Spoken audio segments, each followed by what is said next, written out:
This video is for educational purposes only and is not financial advice.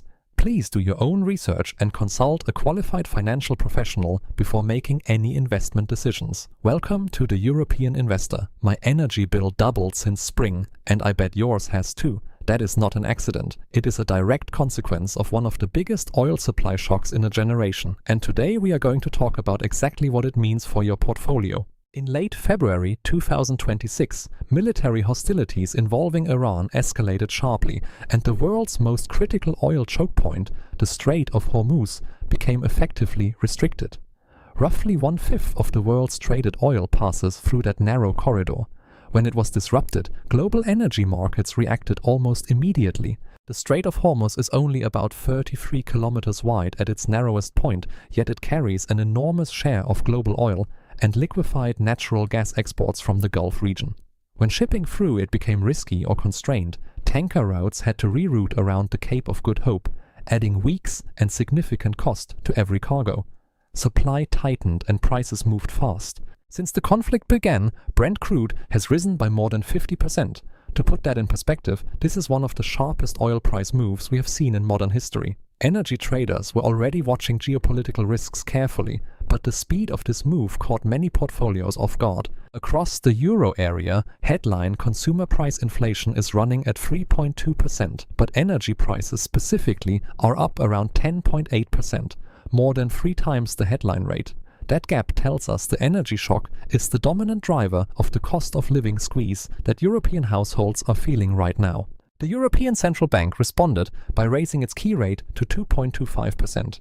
This matters for investors because higher rates affect everything from bond valuations to mortgage costs to the discount rate used to value equities. The ECB is walking a difficult line. It needs to fight inflation without crushing an economy that is already dealing with an energy shock. European natural gas storage is sitting at around 46 billion cubic meters, compared with about 77 billion cubic meters at the same point last year. That is a significant shortfall heading into the second half of the year. Depending on how the conflict evolves, gas supply could remain constrained, keeping energy prices elevated well into the autumn and winter months. There are 3 main ways an energy shock flows into your investment portfolio. First, higher energy costs squeeze corporate profit margins across virtually every sector. Second, inflation keeps central banks tighter for longer, which pressures bond prices and equity valuations. Third, slower economic growth, because households are spending more on energy and less on everything else, reduces earnings expectations broadly. European equity markets have repriced to reflect higher risk. But it is important to understand that not every sector moves in the same direction. Energy producers, defense contractors, and utilities with pricing power have broadly outperformed. Consumer discretionary, highly leveraged companies and businesses with large energy cost bases have underperformed. Sector positioning matters enormously in this environment. Higher oil prices are a direct tailwind for integrated oil majors like Shell, TotalEnergies, and BP. Their revenues rise with the oil price, and their dividends have historically been resilient. However, investing in energy companies also means accepting geopolitical and regulatory risk. As always, education, not advice. How much energy exposure suits you depends entirely on your own situation. In periods of uncertainty, defensive sectors tend to hold up relatively well. Consumer staples companies sell goods people buy, regardless of economic conditions. Healthcare demand is largely non-cyclical. Regulated utilities may benefit from rising energy prices if their tariffs are indexed to inflation. None of this guarantees positive returns, but these sectors have historically shown lower volatility during downturns. With the ECB at 2.25% and inflation still elevated, bonds are at an interesting crossroads. Short-duration bonds and money market instruments now offer yields that were unthinkable just a few years ago.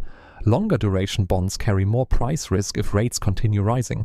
For European investors, the trade-off between locking in current yields and maintaining flexibility is a key decision point right now. Before any portfolio adjustment, the most important question is whether you have an adequate emergency fund. With energy bills rising sharply, the cost of a financial emergency has also risen. Most financial planning frameworks suggest 3 to 6 months of expenses in liquid, accessible savings. In this environment, that number might feel more urgent than it did a year ago. Diversification remains the single most reliable tool available to retail investors. A broad, low-cost global equity fund through a UCITS-compliant ETF gives you exposure across sectors, geographies, and currencies.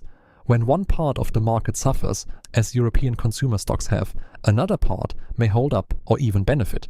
Concentration in any single sector amplifies both gains and losses. History shows that the worst investment decisions are usually made during periods of peak fear.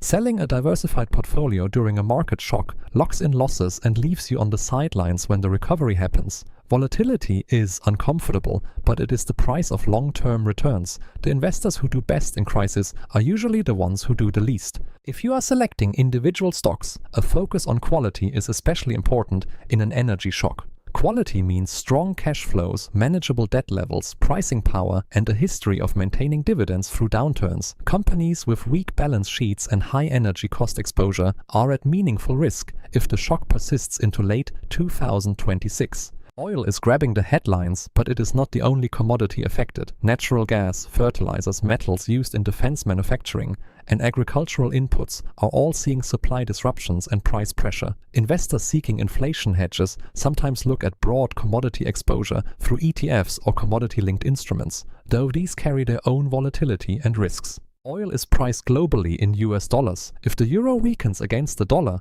as it sometimes does during risk-off periods, European buyers effectively pay even more for the same barrel of oil. Dollar-denominated assets in your portfolio act as a partial natural hedge in this scenario. This is one reason why a globally diversified portfolio, which likely includes significant US dollar exposure, can provide some buffer. Real estate investment trusts, or REITs, are sometimes cited as inflation hedges because rental income and property values can rise with general price levels. However, REITs also carry significant sensitivity to interest rates. When rates rise, as they have, REIT valuations tend to come under pressure. The net effect depends heavily on the specific REIT, its debt structure, and the local property market. A major market dislocation like this one almost certainly means your portfolio allocation has drifted from its original targets. Energy and defense stocks may now make up a larger share than intended. Consumer and growth stocks may have shrunk. A disciplined rebalancing, selling some of what has risen and adding to what has fallen, is a mechanical way to enforce buy low discipline without requiring you to predict the future.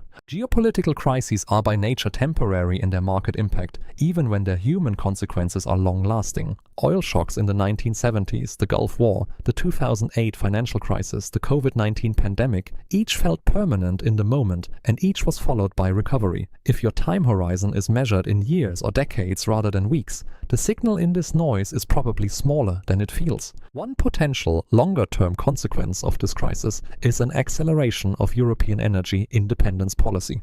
The EU's push for renewables, heat pumps, and grid infrastructure was already underway. Energy security concerns add political urgency. Companies in solar, wind, grid technology, and energy storage may benefit from increased government focus and investment in the years ahead.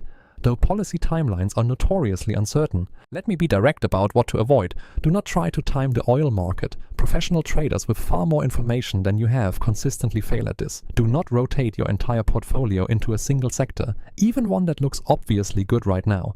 Do not take on leverage to amplify a bet. And do not let fear or social media pressure you into decisions that do not match your own financial situation and goals. Here is a practical checklist. First, make sure your emergency fund covers at least 3 to 6 months of your current and higher expenses. Second, review whether your portfolio has drifted from your target allocation. Third, confirm you hold broad diversification. Fourth, consider whether modest energy or defensive exposure suits your situation. Fifth, and perhaps most importantly, resist the urge to make dramatic changes driven by fear. If any of this feels overwhelming, a qualified financial advisor is worth the conversation. That is it for this episode of The European Investor. Remember, this is education, not financial advice. Please do your own research. If you found this useful, like and subscribe so you do not miss future episodes, and check the description for a link to our free newsletter where we go deeper on topics like this one every week. I am The European Investor. Stay calm, stay diversified, and I will see you in the next one.